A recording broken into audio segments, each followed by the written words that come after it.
Dakatarisa kudenga mtsotsi pamatama ose. Ndoda kuti mundinzwisise vazukuru vangu.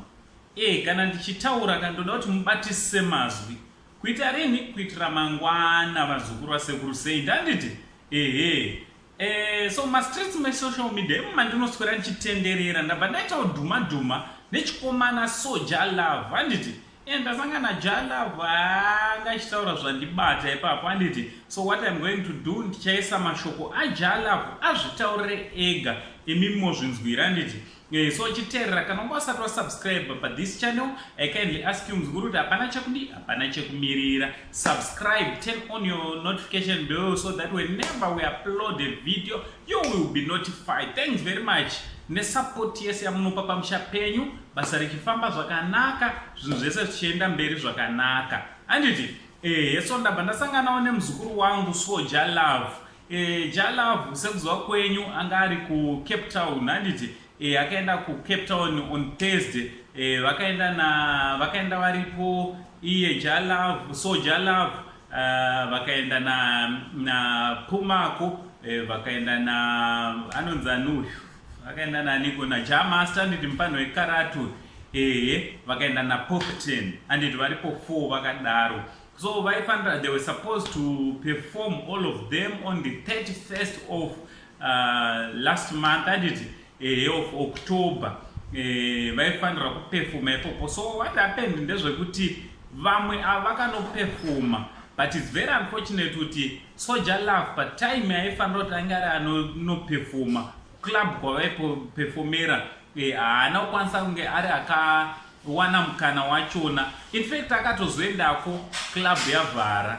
So Soja Love ari kuchema because Soja Love is one person ane record kare yekuzikana onze mumashows akawanda, akakundikana kupinda mashows nekuda kwekubatwa nditi nekuda kwekubatwa nezvinodhaka. So this time Soja Love he was also complaining kuti zvoni they set me up and vakaita sekundiita set up kuti ndinge ndiri, because they knew kuti club was going to be closed by 12 o'clock, but vakazoenda kunomutora by 10 past 12 kuti anga ari anoenda anoridza handiti. Akazosvika vanhu in fact club yatovhara. Izvi zvakatsamwisa mafans ma-streets e-social media. Vanhu vakatsamwa mafans ku Cape Town kuti aiwa Jalove he was supposed to perform last muna April. So it was postponed nenyaya ye-COVID. So apa auya but haachauya kuzoperforma. So a lot of people vari kufunga kuti Jalove haana kuperforma nekuda kwekuti anga akadhakwa, anga akabatwa. Ndinzwisisa zukuru. Jalove anga asina kudhakwa handiti. In fact myself ndatobatikana nezvaataura. So let's comment after tichanzwa Soja Love achitaura. Naango said the only Zimbabwean angoto andati much love. Greetings to you people. This is your boy Soja Love Makuru and Ngbendeza. And I just want to confirm on the issue of this show that's being talked about on social media, of me not performing at the show in Cape Town that was scheduled for 31 October, Saturday, last night. I was here on Thursday and I was where my promoters left me. This show was promoted by Mad Boys Promotions, Wop and his family. If you recall, I was supposed to be by myself on the show, like in April. But because of the COVID-19 pandemic, we had to adjust. And now, this is what happened. I couldn't perform because they came to pick me up at 11 past 12 midnight. Yet, the club was supposed to be closed at 12. So now, because they had Jamaster and Pumako and Popten, they just wanted to use me to gather people so that they won't pay me back my money. And it's not even about money. Money is not the reason why I didn't perform. The reason why I didn't perform is they miscalculated their times. They know this lockdown with regulations that we have to follow. So now, they left me at a hotel where they booked for me. I ate the food they bought for me. I was doing what they wanted me to do. Now the fans think it's my fault because I couldn't play. You see?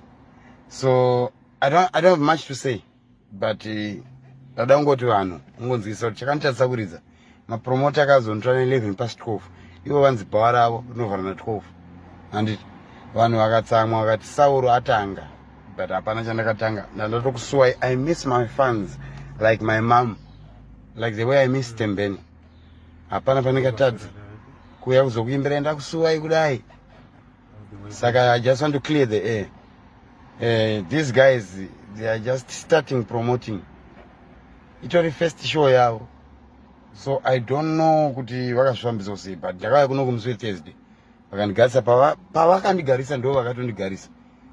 Pahotera ndo vanotondiisa pavanondiisa. Ndo vanotouya kuzonditora kana vakuda kutiende kupi kunoridza. Asi vakauya na 11 past 12. Enda ndaucomplaina. Ndabva ndapinda mumota. Tatasvika zvichinzi mushini wadzimwa. Saka ndadati mundiregerere kuna aya vanotsa ndozati panoshandiswa kaskirika kekunzi mwana wasitembeni imboko irombe ndozvaanoita. Hazvisiri izvo zvakaitika. Handina hangu zvakawanda zvekutaura, but I just want to apologize to my fans. Kuti I'm sorry for what these guys did. They are business people. They are not entertainment people. They will be doing business while we are entertaining. So I hope you guys are going to understand. I'm going to make it up for you soon. I'm going to organize my show as I always do. I hope you guys are going to understand me. And I'm sorry deep down, wholeheartedly. I'm sorry to my fans. They will Cape Town. I'm not going to because promoter. Akauya hake na 11 past 12. Zontora. Andakuramba kutorwa. Ndapinda mumota. Svika pavhenyu kanzi bhara vhara. Vaizviziva ndozvichaitika. Vavati vanhu vanokika vanhu vaimbe. Kana Jamasta ndo akatozokika Mike nezuro. Ndinotenda.